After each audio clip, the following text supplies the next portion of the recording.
قبل الماتش بيوم حضر شنطتك كويس وكل كويس علشان تركز في الماتش كويس. بص يا كابتن، لو عندك ماتش بكره ركز معايا في الحتتين دول: اكلك وشنطتك. قبل الماتش بيوم خلي اكلك بسيط وخفيف، يعني فراخ مشويه او لحمه مسلوقه، رز ابيض او مكرونه، خضار مسلوق، وسناك خفيف زي موزه او تمر.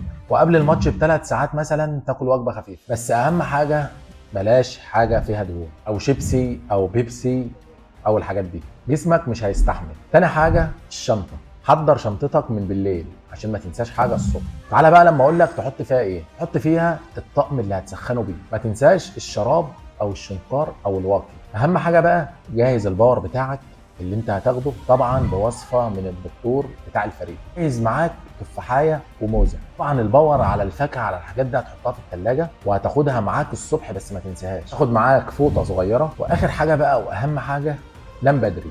بس في حاجه ممكن تعملها انصحك بيها: لو نمت وقمت صليت الفجر ونمت تاني، ده هتدي لجسمك باور مش طبيعي. نوم اهم من اي حاجه، جسمك محتاج راحه. السؤال ده بقى للمتابعين: انت بتنسى تحط ايه في شنطتك قبل الماتش؟ اكتب لي في الكومنتات. سلام.